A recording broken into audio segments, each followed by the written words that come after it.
എല്ലാവർക്കും സുൽഫത്ത് ഗ്രീൻഡറിയിലേക്ക് സ്വാഗതം. ഞാനിപ്പോ നിൽക്കുന്നത് എന്റെ പീച്ചിങ്ങയുടെ അടുത്താണ്. അപ്പൊ പീച്ചിങ്ങ എന്ന് പറഞ്ഞു കഴിഞ്ഞാൽ കണ്ട എല്ലാവർക്കും ഇഷ്ടപ്പെട്ടുള്ള ഒരു പച്ചക്കറിയാണ്. നമുക്ക് ഏത് സമയത്തും കൃഷി ചെയ്യാം. പക്ഷെ ഈ ചൂട് കാലത്തൊക്കെ പീച്ചിങ്ങക്ക് വെള്ളവും കുറവായിരിക്കുള്ളൂ. കൃഷി ചെയ്യുന്ന ഒരു ടൈം അല്ല. അപ്പൊ പക്ഷെ കണ്ട ഗ്രോ ബാഗിലാണ് കൃഷി ചെയ്തേക്കണത്. ഈ പന്തലൊന്നും ഇട്ട് കൊടുത്തില്ല കേട്ടാ. നമ്മളിവിടെ ഒരു നാരകമരം നിപ്പുണ്ടായി. ആ നാരകത്തുമ്പോ കണ്ട ഇതേപോലെ പടർത്തിട്ടിരുന്നാണ് നമ്മുടെ ആവശ്യത്തിനുള്ള പീച്ചിങ് ഉണ്ടായിട്ടുണ്ട്. നമ്മ ഇതിന്ന് വിളവെടുത്തോണ്ടിരിക്കണതാണ്. അപ്പൊ നമുക്ക് സ്ഥലം ഇല്ലാത്തവർക്ക് നമുക്ക് ഇതേപോലെ പീച്ചിങ്ങ കൃഷി ചെയ്യാം. ഇപ്പൊ എല്ലാവരും വിചാരിച്ചിരിക്കണത് പീച്ചിങ്ങയൊക്കെ കൃഷി ചെയ്യാൻ കുറെ സ്ഥലം വേണമെന്നാണ്. സ്ഥലം ഇല്ലാത്തവർക്ക് ഇതേപോലെ നമുക്ക് ചെറിയ വല്ല മരങ്ങളോ ഒക്കെ ഉണ്ടെങ്കിൽ നമുക്ക് അതുമ്പോ പടർത്തിയിട്ട് കഴിഞ്ഞു കഴിഞ്ഞാല് നമ്മുടെ ആവശ്യത്തിനുള്ള പച്ചക്കറി പീച്ചിങ്ങയൊക്കെ കിട്ടുകയും ചെയ്യും. അപ്പൊ ആ പീച്ചിങ്ങ നമ്മ എപ്പോഴും വിത്ത് പാകിയാണ് മുളപ്പിക്കണത്.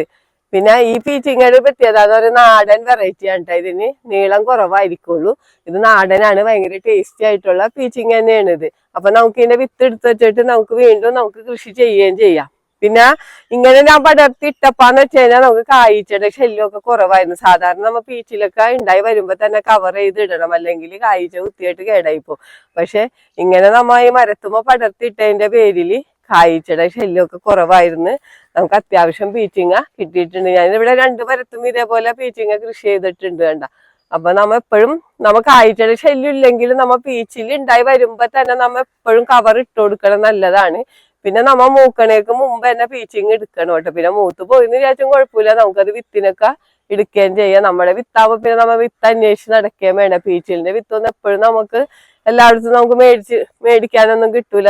കൃഷി ചെയ്ത് വിത്തെടുത്ത് വെച്ചാൽ മാത്രമേ നമുക്ക് വീണ്ടും കൃഷി ചെയ്യണമെന്നുണ്ടെങ്കിൽ പെട്ടെന്ന് തന്നെ കൃഷി ചെയ്യാനും പറ്റുള്ളൂ, നല്ല വിത്തും കിട്ടുള്ളൂ.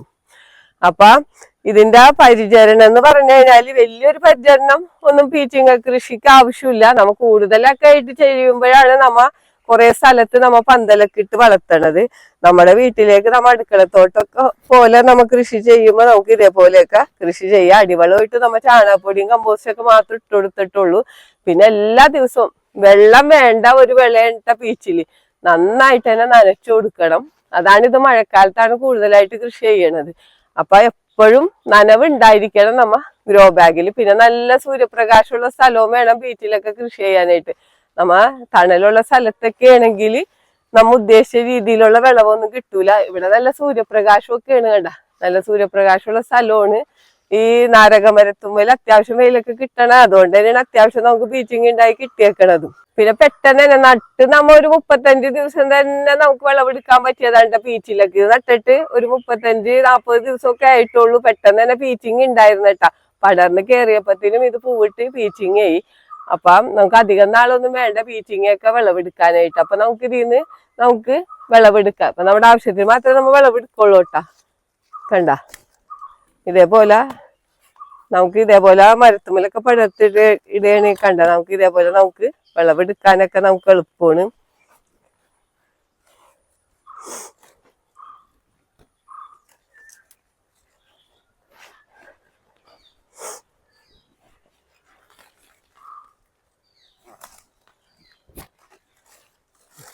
കണ്ട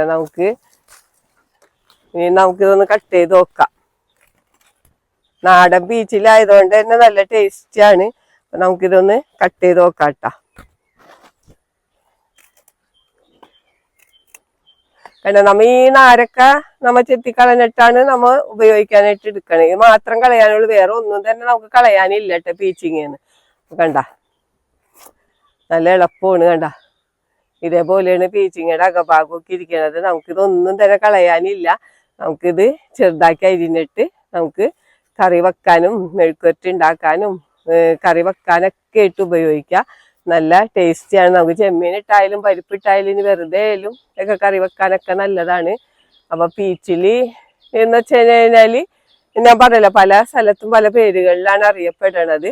ഇതേപോലെ വര ഒക്കെ ഉണ്ടാവും കേട്ടോ പീച്ചിങ്ങയുടെ പുറം ഭാഗം ഇതേപോലെയാണ് ഇരിക്കണത്. പക്ഷെ ഈ തോലൊന്നും കളയേണ്ട, ഈ നാര് മാത്രമേ കളയാനുള്ളൂ. അപ്പൊ എല്ലാവരും പീച്ചിലിന്റെ കൃഷിയൊക്കെ ചെയ്യണം. വിത്തുകളൊക്കെ മേടിക്കാൻ കിട്ടും. അപ്പൊ ഒരു പ്രാവശ്യം നാടൻ വെറൈറ്റി ഒക്കെ ആണെങ്കിൽ ഒരു പ്രാവശ്യം നട്ടതിനെ നമ്മുടെ വിത്തന്നെ എടുത്ത് വീണ്ടും നട്ടതിന് കഴിഞ്ഞാല് എപ്പോഴും പീച്ചില് കൃഷി ചെയ്തുകൊണ്ടിരിക്കാൻ. കണ്ട എത്ര ചൂട് കാലത്ത് പീച്ചിങ്ങ കൃഷി ചെയ്യാം.